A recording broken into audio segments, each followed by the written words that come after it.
Hi guys, it's Quinn here. If you appreciate my content, consider hitting the like button. It's the only way the YouTube algorithm notices me. Welcome to my spoiler review of Dune 2. Now, hopefully you've seen my non-spoiler review before watching this. Now I'm going to be getting into more specific details of the movie. Things that I really liked, things that I have some questions about, changes, and like everything. And there's a lot going on, so this video might take a while. So let's just get right to it. So right off the bat, there is a significant timeline change from book to movie. So the book takes place over the course of over 2 years. So Paul is in the desert with the Fremen for more than 2 years. He has actually had a child with Chani, and Jessica has already given birth to Paul's sister, who is a toddler named Alia. The movie takes place, from what I can see, over the course of about 7 or 8 months. Jessica is pregnant at the beginning of the movie, in the very early stages of her pregnancy, as she says in Dune Part 1, and she has not given birth by the end of this movie. One of the major things that people have been asking about is how is Villeneuve going to handle Alia? Alia is such a huge part of, I guess, the cultural zeitgeist because of David Lynch's Dune. It's an iconic part of Dune. Alia is in this movie, but she is a fetus that Jessica is in communication with from the womb, and it is very creepy, and I enjoyed this interpretation quite a bit. It is definitely a huge departure from what we see in the book and from what we saw in the David Lynch movie, but I totally understand why this change happened, why this is what they went with. If you're not at all familiar with the character Alia, or what went down in that water of life scene in the movie, then allow me to explain. Essentially, when Jessica took the water of life, she was doing so to awaken her other memory, as she says in the movie. But what happens is, because she is pregnant at the time, the memories of her fetus are also awakened. So this fetus, who's not a fully formed person yet, is suddenly gifted all of these other egos, all of these other memories and lives from her ancestors. So there's not really time for a solid, personality to form on its own. It becomes like a collection of things and doesn't really have a solid grounding. So Alia is what they call pre-born, and the Bene Gesserit have another word to describe the pre-born: abomination. So again, I really appreciated Denis Villeneuve's interpretation of this. He did something that we haven't seen before. We know from the book that Alia was awakened in the womb. She was fully conscious in the womb, and it's very cool to see the relationship that they have before she's even born. So the scene with the spice agony, Jessica taking the water of life, happens pretty early on in the movie, and it doesn't just change this fetus within her, it also changes Jessica, and Jessica's other memory is awakened, and she is now hearing the voices of her female ancestor, and they're guiding her. And Alia is also there to counsel with Jessica from the womb. It is very, very trippy. And so Jessica in this movie very directly is manipulating the Fremen and in constant communication with the fetus inside her, planning the ways that they can manipulate the Fremen to believe in Muad'Dib, to believe in Paul Atreides, to believe that he is the Lisan al-Gaib, the Mahdi. I have to say that Rebecca Ferguson's portrayal of the Lady Jessica is quite sinister after she consumes the water of life. It is quite sinister. Watching it, you have the full understanding that there is a lot of darkness to what she is doing. She talks about wanting to start with the weakest among them. So she immediately knows they have to go for the weak ones first. Jessica is perfectly willing to exploit the Fremen in any way that she can to achieve her goal. This is absolutely the best portrayal of Jessica that we've ever had in any adaptation of Dune, ever. Frank Herbert was trying to show the harm of charismatic leaders. guess what? Paul isn't the only charismatic leader here. So is the Lady Jessica. So let's get to the Fremen, actually. One thing that I enjoyed about this movie is that the Fremen are of diverse thought. So it's established that the Fremen in the north are kind of less superstitious, less religious than the Fremen in the south, which is where Stilgar is from, which makes a lot of sense to me because there are a lot of Fremen, and the idea that they would all think exactly the same, have the exact same culture, is kind of a stretch to me. So not only do I not mind this change, I think it is a great change, and it actually adds a lot of tension to the movie. I really love the portrayal of Stilgar in this movie. Stilgar is, of course, on the believer side. He immediately thinks that Paul is the one. He immediately thinks that Paul could likely be the Lisan al-Gaib. And by the end of this movie, he is a full believer, and he is ecstatic. He is so happy that what he believes is the Messiah has come and the prophecy has been fulfilled.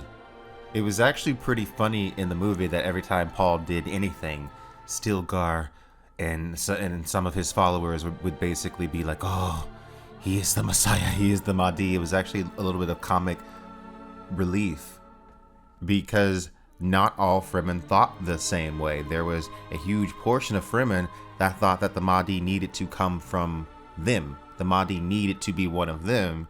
And I'm not going to say anything to spoil like the future Dune books, but hey, maybe they have a point. Maybe they kind of had a point. Some of you that have been watching me for a while might remember my favorite line from Children of Dune, a very crucial and key moment in the entire series when two characters come to collide in the desert for the first time after a very long time. And it's a very interesting scene, but it basically goes back to that idea that maybe the Fremen savior needed to be someone that came from the Fremen and not an outsider.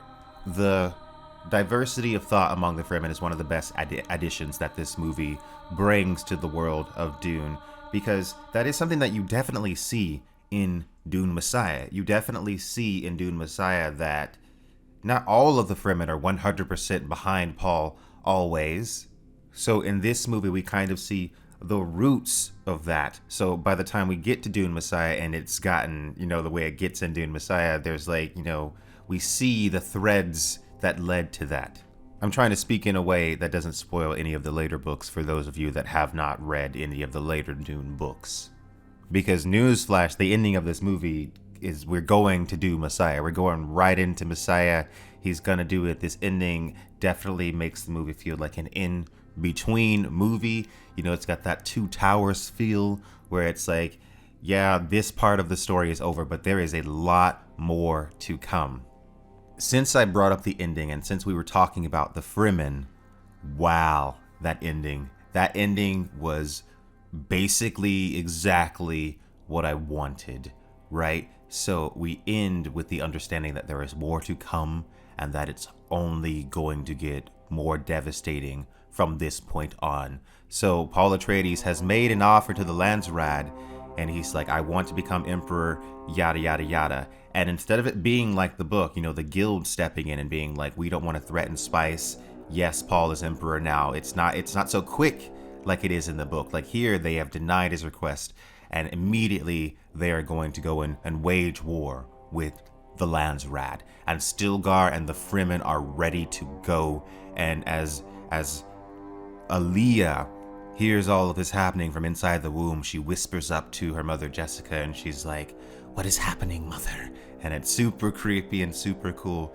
And Jessica's like, your brother wages war against the Landsraad. The holy war begins. And a lot of you have been asking, did they use the word holy war? Did they mention that the holy war is coming? They absolutely did right at the end. And it feels so epic and it feels so intense. Things are going to get very, very, very bad because these Fremen believe this is the Mahdi. This is the Lisan al-Gaib. The time that they've been waiting for centuries is upon them. And now it is time to fight like demons, and they will. These are the greatest fighters in the Empire. These are the greatest fighters in the Empire, and they are about to go and cause serious damage. And it's not looking good for the universe. It was brilliant because it absolutely did everything that I hoped and dreamed that it would do. It's not an ending that says, oh, we've now all been saved by the big hero savior. It's an ending that says something huge has been set in motion. So let's talk about Paul specifically.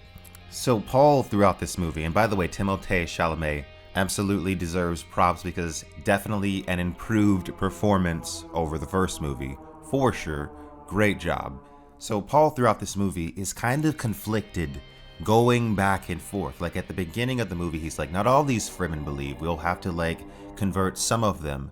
And then at other times in the movie, he's very angry at Jessica and very angry at the Bene Gesserit for what they've done on Arrakis. And he kind of sees the horror of it.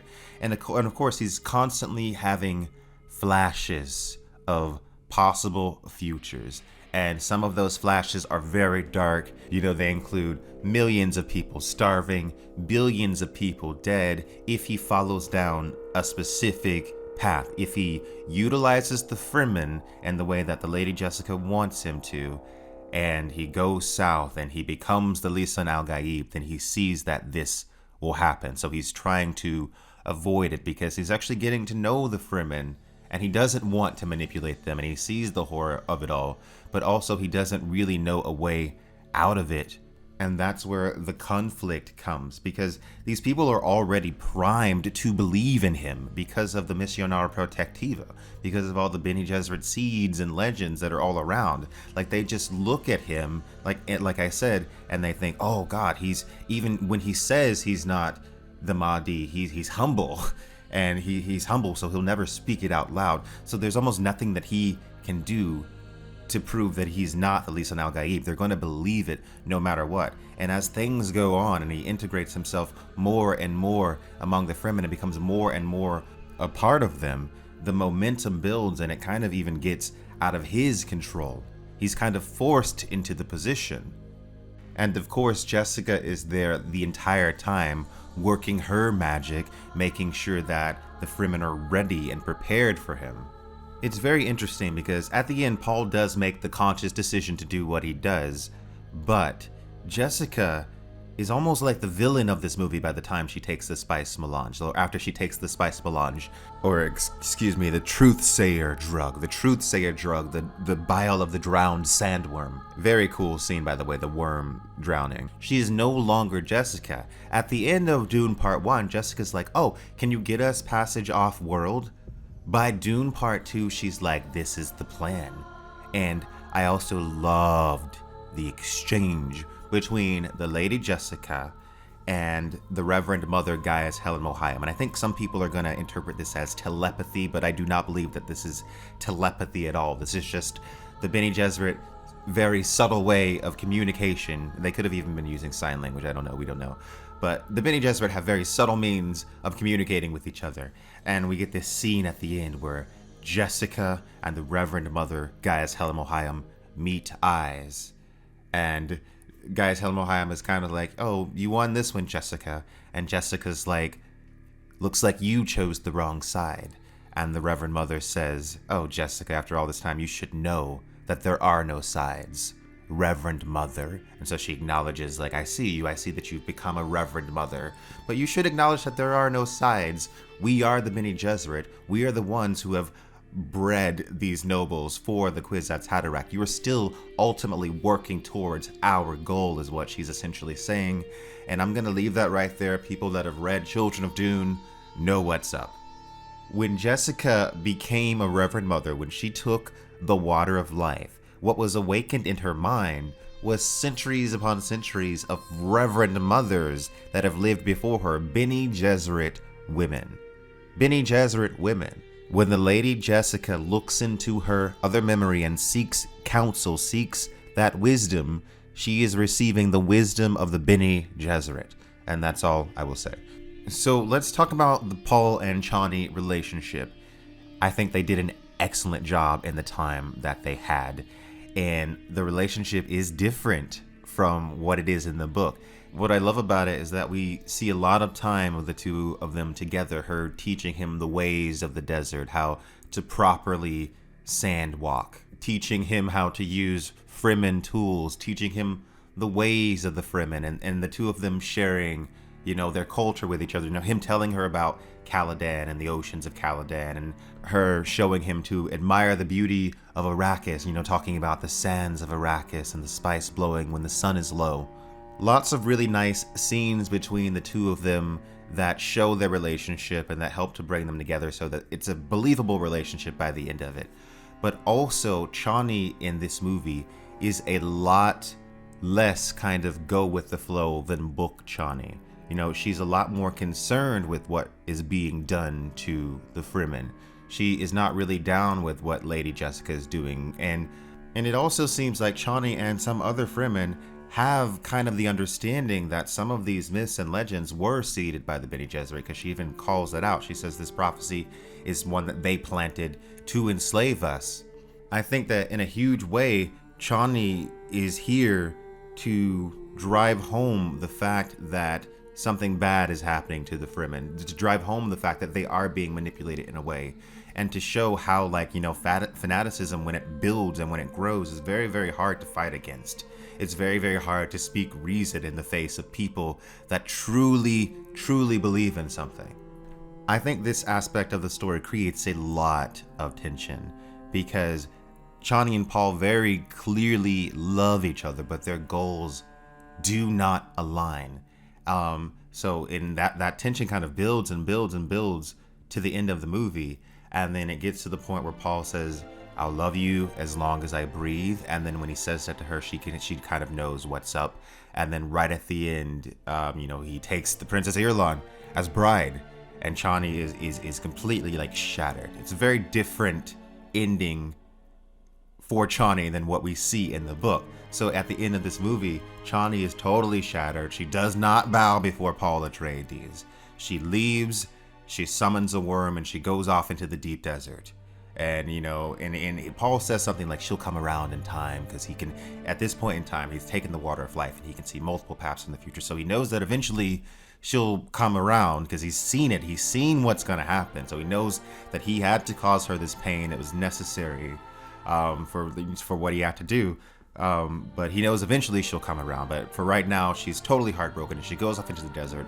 Totally different ending from what we have in the book, which is she's a little bit peeved by it, but she knows that in Paul's eyes, she is his wife, and that Irulan is just, like a figurehead. So the book, Chani kind of accepts it more, and Jessica, of course, has that extremely famous ending line to Chani where she says, "History will call us wives."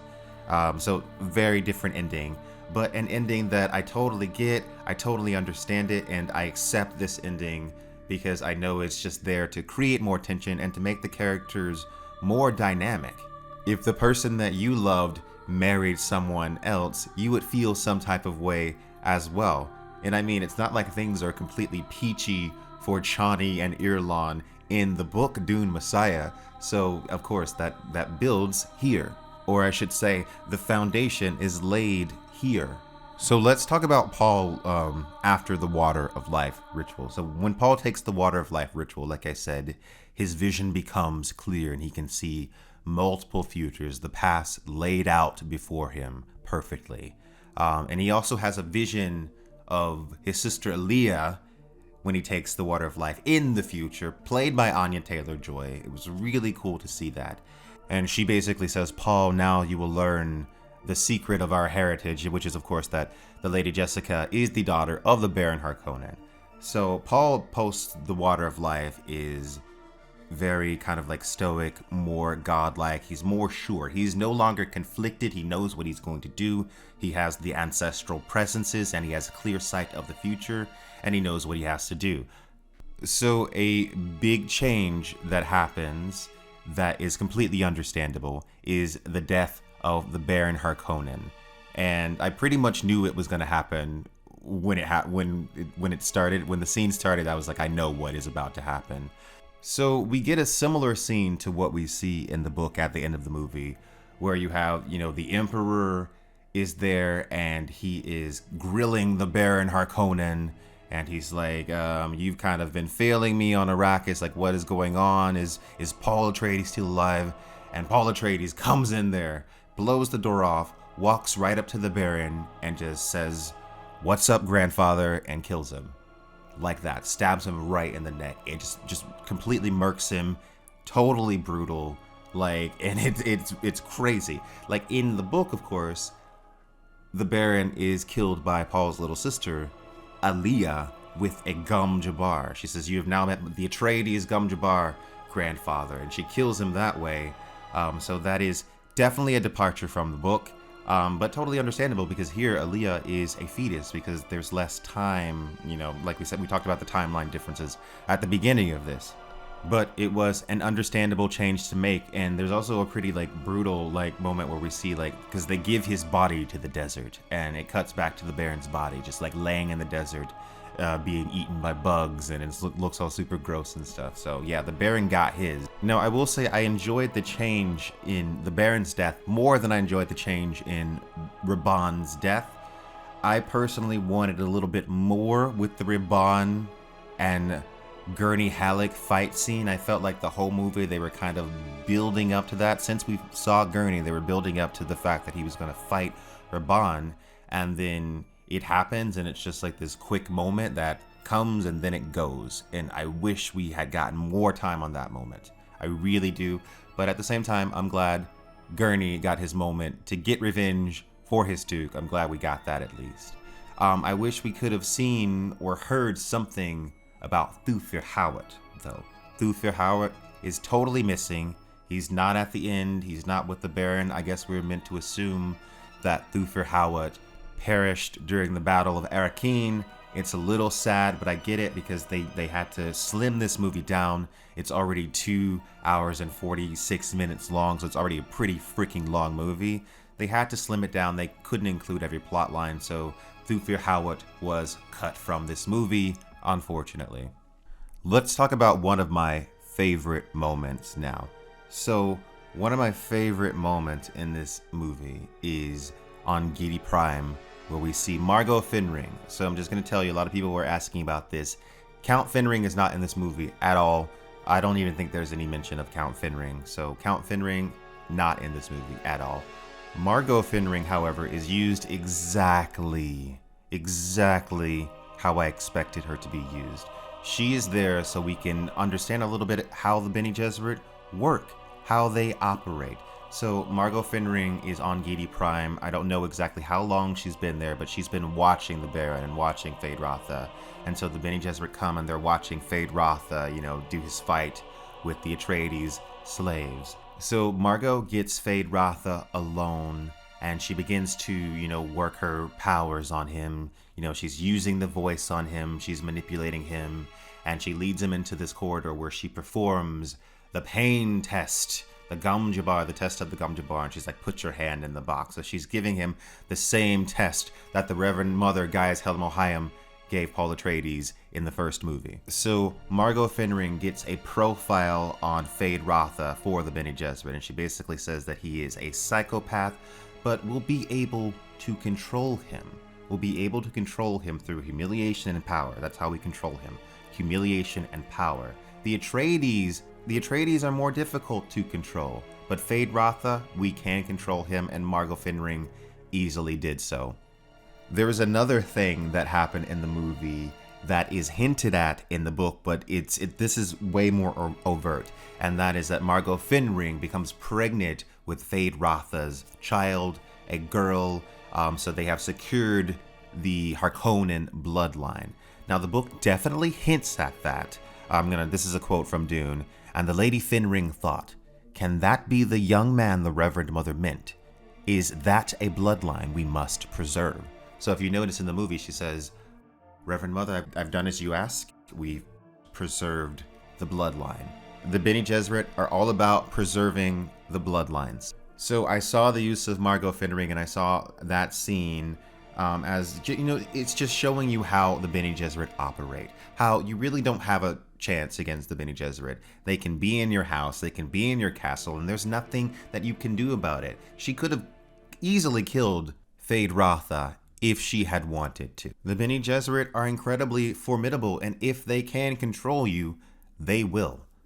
So now let's get to one of the biggest changes with the Bene Gesserit from book to movie, and that it's a big change, and it changes a lot, right? And it is the idea that the Bene Gesserit actually were the ones who convinced the Emperor to destroy House Atreides. So Irulan straight up asks the Reverend Mother, wait, did you convince my father, the Emperor, to order the death of House Atreides? And she says, yes, of course we did. Because, we've been dealing with this bloodline for a long time, and we can't control them. It was about control. Now, this is different from the book. The Emperor ordered the death of House Atreides because, he was jealous of House Atreides, and this is something that he just wanted to do. He was jealous of their growing power and growing influence. But here, it was the Bene Gesserit. And, it was the Bene Gesserit stoking the fires of his jealousy and kind of pushing him to this because they wanted to get rid of House Atreides. This isn't in the book, but this is definitely something that the Bene Gesserit would do. And those of you that have read the later books, that the Bene Gesserit continue to have issues, with the Atreides bloodline even later. And they try to, undo some of the things that they've done in the bloodline. But, they continue to have trouble with the Atreides bloodline. It continues to be kind of like a sore spot and an issue. So the idea that the Bene Gesserit would attempt to destroy House Atreides that's how they operate. I think these scenes are here to give you, to give you people that, maybe haven't read the books and don't really get exactly how the Bene Gesserit operate, some insight into the way they move and into the way they operate from the shadows. They'll never really do anything themselves. They manipulate someone else to do it. Plans within plans. And that's also a line that is used in the movie. I was so happy when I heard that. Plans within plans. It's kind of like one of those iconic Dune lines, and I was happy to see that line being used in the movie. I just really loved the Bene Gesserit in this movie. I enjoyed seeing how they operate. Like I said in my other review, this made me crave a Bene Gesserit movie. I would love to see the later books, Heretics and Chapter House, adapted in some way or some fashion, because those books are all about the Bene Gesserit and how they operate. The Bene Gesserit control and manipulate various different people in various different ways. One of the scenes that was cut totally from these movies is the dinner scene, and there's a scene where someone tried to manipulate Paul in a similar way that Margot Fenring manipulates Feyd-Rautha, and it's not something that works on Paul Atreides because of who he is. But Feyd-Rautha, like I said, he can be manipulated through power and humiliation. Those are the ways in which the Bene Gesserit can hook into him to manipulate him. So that's why they wanted Feyd-Rautha to take the Baron's place. You see, even in the book, that Margot Fenring immediately has her hooks in Feyd-Rautha. He is completely transfixed with her. Like, he wants to dedicate the games to her. And it's a very interesting moment because it goes back to what Denis Villeneuve points out in this movie, is that they're controlling him through power and humiliation. He asked Margot Fenring in the book for permission to dedicate the game, and she's like, no, you do not have my permission. And it's kind of like, oh, there's that little bit of humiliation, that aspect of it that she's utilizing. And also, she's clearly utilizing, sex to manipulate him in the book. And I feel like what we see in the movie is just an expansion upon what we see in the book. And I really, really loved seeing that. So let's talk about the Imperial House for a little bit. Let's talk about House Carino, Shaddam Carino IV, and the Princess Irulan. So this is where it's for me, the issue comes in when we try to make Dune into even just 2 movies, right? We don't have enough time. I wish we needed more time with the Emperor, and we needed more time with Princess Irulan, in my opinion. I think I wanted to see more of the Emperor. I wanted to see more of who he was. I don't think really the decadence of the Emperor and the decadence of House Carino really came through. I was imagining, his huge throne of gold. I'm like, this is the Lion Throne, So I was imagining something more grand, and I think the grandness and the decadence of the Emperor and how he exists was missing, and there wasn't enough time with the Emperor. And, that's just all I've got to say about it. I mean, it was fine. There wasn't enough of it. He did not have enough to do in this movie. And that's just it.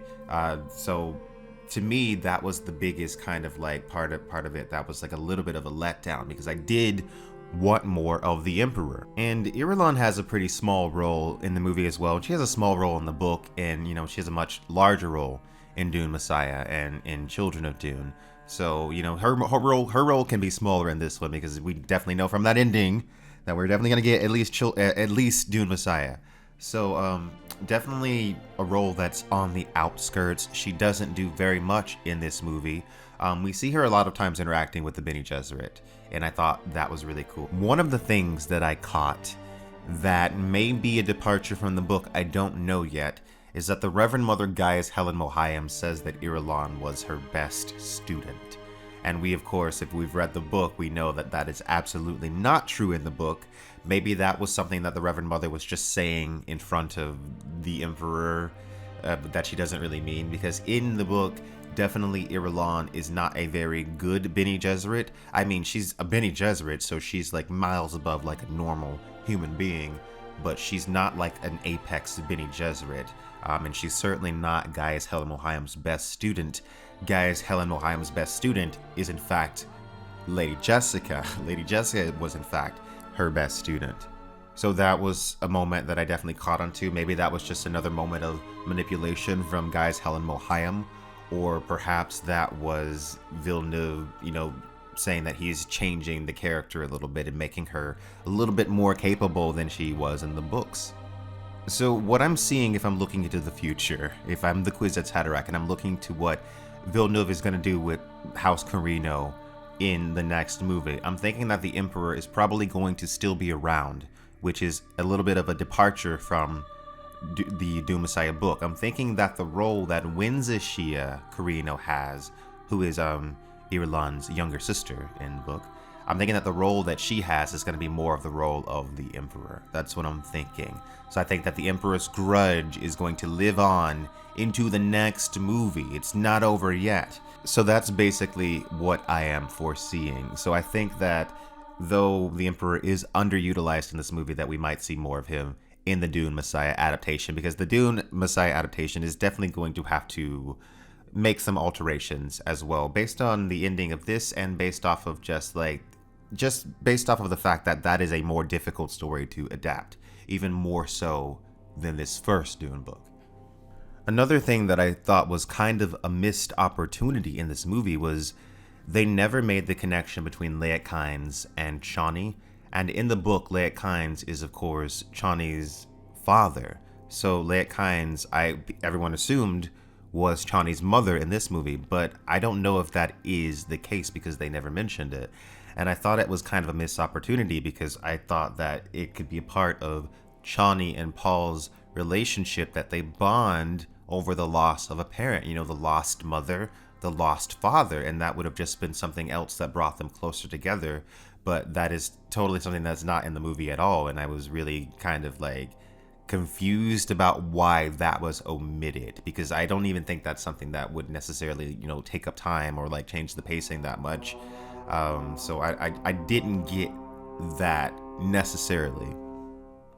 One great thing that I did see in the movie was that the balisette did make an appearance. Gurney Halleck plays the balisette in this movie just for a little bit, but that was an awesome moment considering that original scene was cut from the first movie. And by the way, can we please just get the extended version of Dune Part 1? Can we do that? I know that I think Villeneuve has an issue with extended versions or director's cut, but there were so many scenes that were apparently filmed that aren't in the first movie, and I would like those scenes, please. A lot of people were also wondering if there was a guild navigator at all in this movie, and unfortunately, I'm so sorry, there is no guild navigator. That's so sad, because right at the end of the movie, I was hanging on, because right at the end of the movie, the Baron summons the Lanzarat. He's call the Lanzarat, tell them that the spice is in danger. So all the great houses are in the skies of Arrakis, just like in the book. They're in the skies of Arrakis, and I just thought that would have been the greatest time to show a guild navigator, but we don't get one. Villeneuve is holding out for Dune Messiah, and in Dune Messiah, there's a lot more Dune weirdness that gets introduced if you don't know. We've got the Guild Navigators, who are like these mutated fish people that float around in tanks full of spice, and they guide the Highliners through outer space. We've got Tleilaxu face dancers who come from like a distant world on the edge of the galaxy, and they have all of this weird biological technology. And this face dancer character that appears, Saitel, can change his face and look like anybody that he collects DNA from. So it's like a perfect spy. It makes the best spies. And they are detectable, but only by people that are really good at detecting them. And they get better at being not detectable as the series goes on. So if you haven't read the books and you thought that the Harkonnens were super weird and creepy, you have not seen anything. The Tleilaxu are extremely weird and creepy and xenophobic, and they don't like people coming to their planet. They don't appreciate people coming to their planet. Outsiders are known as Pawinda, but they interact with the rest of the human universe because they have technology that people utilize, even though people like kind of side-eye the Tleilaxu because they kind of consider their technology kind of like screwed up a little bit, but people still utilize it. I'm very excited for this next movie because Dune Messiah definitely expands upon the universe of Dune in a really awesome way. It really expands the universe, and I'm very excited to see Denis Villeneuve's vision of it. And like I said, the ending of this movie sets it up perfectly. The Holy War is beginning. Now, I feel like everyone is going to constantly say over and over and over again, oh, it's not a perfect movie. Oh, it's not a perfect movie. And no, it's not a perfect movie. I don't think a perfect movie exists. But as I said in my spoiler-free review, this is the best version of Dune I think we could have gotten at this point in time. I don't think that anybody else could have made a better Dune movie than this. I don't think it could have happened. I think that Denis Villeneuve was the right person at the right time to make this. And I think that he gave us something with soul, something that respected the source material, something that clearly meant something to himself. And it shows. There's so much care and attention to detail gone into this. And yes, they had to make changes. Yes, they had to make cuts, as all adaptations do. There's not been an adaptation ever made that hasn't had to make some changes from the source material. This is the best adaptation of Dune that we've ever had.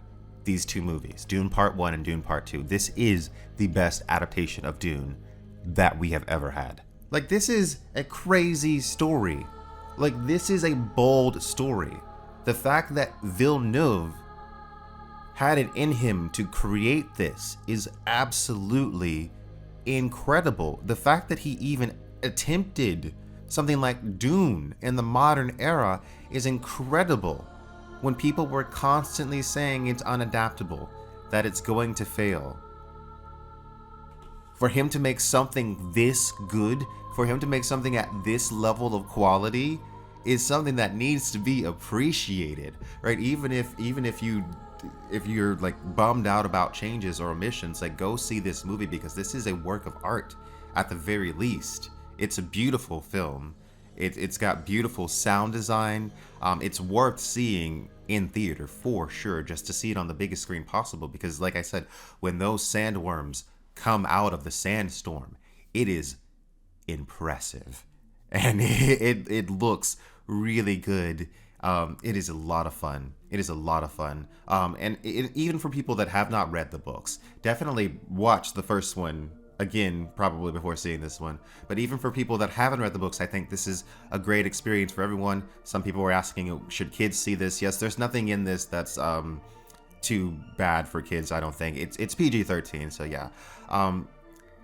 Great job on this movie. Like, it climbed to my expectations and surpassed my expectations in almost every category. You know, there's always going to be things, you know, that I wanted and that all of us wanted that, you know, get left out because Dune is, like I said, so dense and there's so much going on in the Dune universe. But I'm grateful that we so far have 2 Dune movies, and it looks like we're at least getting a 3rd Dune movie. And Denis Villeneuve is not ruling out another one after that. So that I'm grateful right now. If I could describe the feeling that I'm feeling right now, it's grateful.